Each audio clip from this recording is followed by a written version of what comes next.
Hello students, BA part third के students को मैं डॉक्टर मनोरमा त्यागी मनोविज्ञान विषय में आज आपको पेपर फर्स्ट का चैप्टर पढ़ाऊंगी, मेंटल हेल्थ, मानसिक स्वास्थ्य।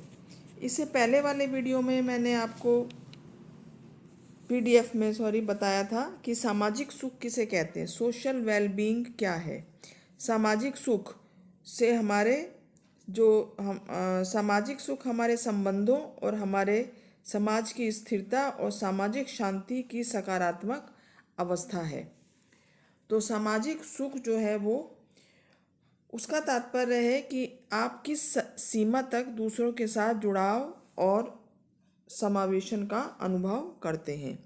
स्वस्थ जीवन शैली, साथ रहने के तरीके, मूल्य, परंपरा, विश्वास, सामाजिक सुख, गुणवत्ता युक्त जीवन के लिए सामाजिक सुख जो है वो आवश्यक है। आज हम बात करेंगे मनोवैज्ञानिक सुख के बारे में कि मनोवैज्ञानिक सुख क्या है और मनोवैज्ञानिक सुख के कौन कौन से तत्व हैं या कसौटियाँ हैं। तो मनोवैज्ञानिक सुख के बारे में ये कहा गया है कि मनोवैज्ञानिक सुख से तात्पर्य है दूसरों के साथ सकारात्मक संबंध, व्यक्तिगत स्वामित्व, स्वायत्तता, उद्देश्यपूर्ण और अर्थपूर्ण जीवन की भावना एवं व्यक्तिगत वृद्धि एवं विकास। मनोवैज्ञानिक सुख चुनौतीपूर्ण एवं प्रोत्साहन देने वाली जीवन घटनाओं दोनों द्वारा प्रभावित एवं संतुलन की अवस्था द्वारा प्राप्त होता है। तो ये मनोवैज्ञानिक सुख के बारे में परिभाषा दी गई है कि मनोवैज्ञानिक सुख क्या है। करोल डी राइफ ने 1979 में मनोवैज्ञानिक सुख के 6 कारक बताए, जिसको कि 6 फैक्टर मॉडल कहा जाता है। ये 6 कारक व्यक्ति के मनोवैज्ञानिक सुख में संतुष्टि व प्रसन्नता में योगदान देते हैं। ये 6 कारक केवल भावनाओं पर आधारित नहीं है, बल्कि अरस्तु के नैतिक गुणों पर आधारित है। अरस्तु ने जो नैतिक गुण बताए हैं, वहाँ जहाँ जीवन का लक्ष्य अच्छा अनुभव करना नहीं है, बल्कि सद्गुणों के साथ रहना है। तो राइफ ने अपनी एक मापनी बनाई जिससे कि मनोवैज्ञानिक सुख का हम मापन कर सकते हैं, और जो एक प्रकार की साइकोमेट्रिक इन्वेंट्री है। राइफ की इस मापनी या स्केल में 2 फार्म हैं जिनमें कई पद हैं। प्रतिक्रियादाता मापनी पर 1 से 6 तक की रेटिंग करता है। इसमें 1 रेटिंग का अर्थ है अत्यधिक असहमति और 6 रेटिंग से तात्पर्य है अत्यधिक सहमति। यह मापनी 6 कारकों पर आधारित है, अर्थात 6 क्षेत्रों में यह मनोवैज्ञानिक सुख का मापन करती है।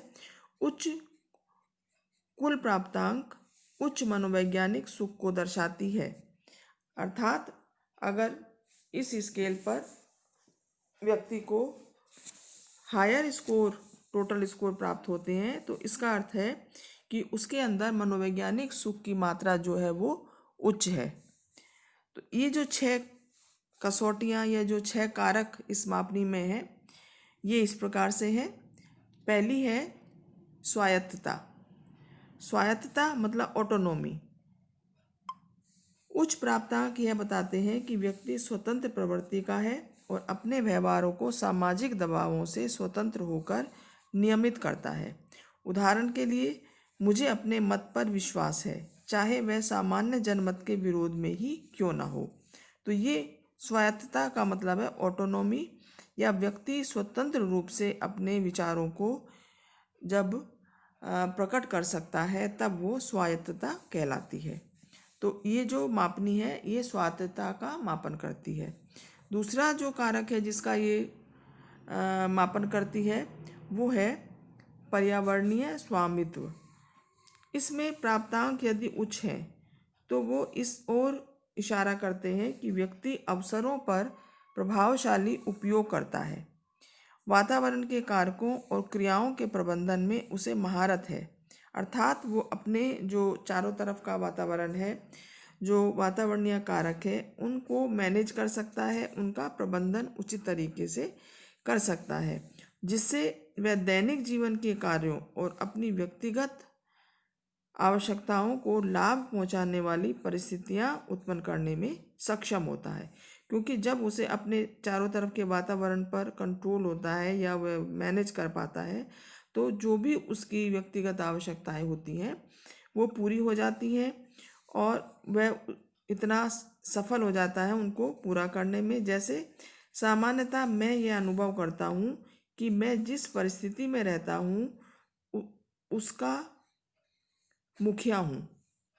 कहने का मतलब ये है कि जिस भी परिस्थिति में ऐसा व्यक्ति रहता है जिसमें पर्यावरणीय स्वामित्व है, वो हर हाल में खुश रहता है और उस परिस्थिति पर उसका नियंत्रण होता है। इसीलिए उसको उस परिस्थिति का मुखिया उसने अपने आप को कहा है। तीसरा जो कारक है वो है व्यक्तिगत बुद्धि, पर्सनल ग्रोथ। इस कारक में उच्च प्राप्तांक यह बताते हैं कि व्यक्ति लगातार विकास करता रहता है, नए अनुभवों का स्वागत करता है और समय के साथ साथ अपने व्यवहार और स्वयं में सुधार देखता है। जैसे मैं सोचता हूँ ऐसे नए अनुभवों को लेना महत्वपूर्ण है जो अपने बारे में व दुनिया के बारे में हम कैसा सोचते हैं उन्हें चुनौती देते हों। मतलब व्यक्तिगत वृद्धि से मतलब है व्यक्ति अपने व्यक्तिगत अनुभवों के आधार पर संसार को देखता है और उसको लगता है कि जो कुछ वो अनुभव ले रहा है वो काफ़ी महत्वपूर्ण है और दुनिया के बारे में उसको बहुत ही सार्थक जानकारी प्रदान करने वाले हैं। यहाँ पे ये व्यक्तिगत वृद्धि कहलाएगी। चौथा जो कारक है वो है दूसरों के साथ सकारात्मक संबंध। दूसरों के साथ सकारात्मक संबंध से तात्पर्य है कि इस कारक में उच्च प्राप्तांक प्राप्त होने से ये पता चलता है कि व्यक्ति दूसरों के साथ अर्थपूर्ण संबंधों में व्यस्त रहता है। मतलब दूसरों के साथ सकारात्मक संबंध की उसके जो भी संबंधी हैं और जो मित्र हैं, जो उसके जिनसे वो संपर्क में रहता है, उसके साथ उसके बहुत ही स्वस्थ संबंध हैं और इससे आपसी समानुभूति, प्रेम जैसे भाव जो है वो उत्पन्न होते हैं और उसको ऐसा लगता है कि लोग मेरा वर्णन दूसरों को देने वाले व्यक्ति के रूप में करते हैं। मतलब उसका उदाहरण दिया जाता है जो दूसरों के साथ अपना समय व्यतीत करने की इच्छा रखता है। दूसरों के साथ सकारात्मक संबंध होने से कई बार सामाजिक सुख में भी वृद्धि होती है, मनोवैज्ञानिक सुख में वृद्धि तो होती ही है। तो एक ये बहुत ही महत्वपूर्ण कारक है जिससे कि मनोवैज्ञानिक सुख में वृद्धि होती है कि दूसरों के साथ, क्योंकि मनुष्य जो है वो एक सामाजिक प्राणी है और समाज में दूसरों के साथ जितने उसके अच्छे संबंध होंगे उतना ही वो उसके जीवन में सुख की वृद्धि होगी। इसके अलावा जो अगला कारक है वो है जीवन का उद्देश्य। इस कारक में उच्च प्राप्तांक ये बताते हैं कि व्यक्ति लक्ष्य उन्मुख है, कि जब मापनी पर उसके स्कोर इस क्षेत्र में अधिक आते हैं जीवन का उद्देश्य, तो इसका मतलब है कि व्यक्ति कोई ना कोई लक्ष्य रखता है, लक्ष्य उन्मुख है और वह जीवन को अर्थपूर्ण समझता है। वह उसको निरर्थक नहीं समझता है बल्कि उसको अर्थ देने के लिए वो हमेशा प्रयास करता रहता है और वो ऐसे सोचता है कि मैं लक्ष्यपूर्ण जीवन जीता हूँ।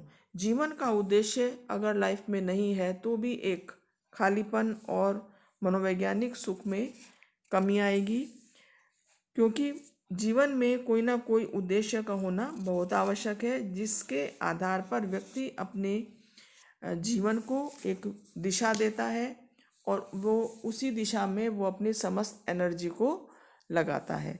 तो इस तरह से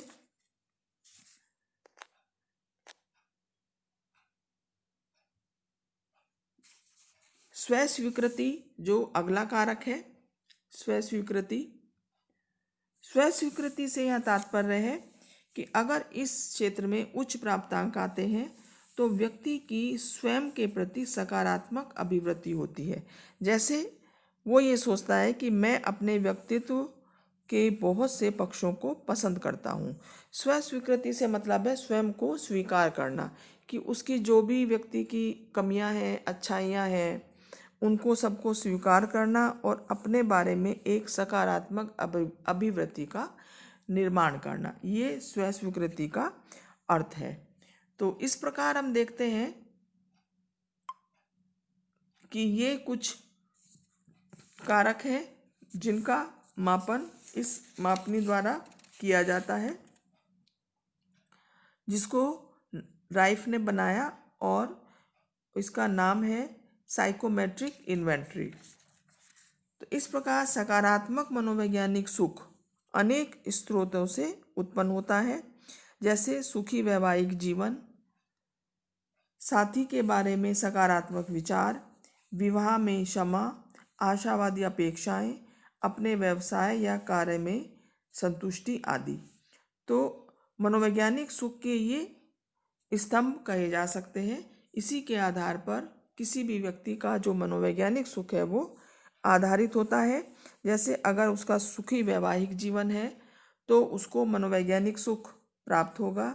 इसी तरह से अपने साथी के बारे में, जो जीवन साथी है उसके बारे में सकारात्मक विचार और क्षमा करना, आपसी संबंधों में क्षमा करना, ये भी एक बहुत आवश्यक गुण है मनोवैज्ञानिक सुख प्राप्त करने के लिए।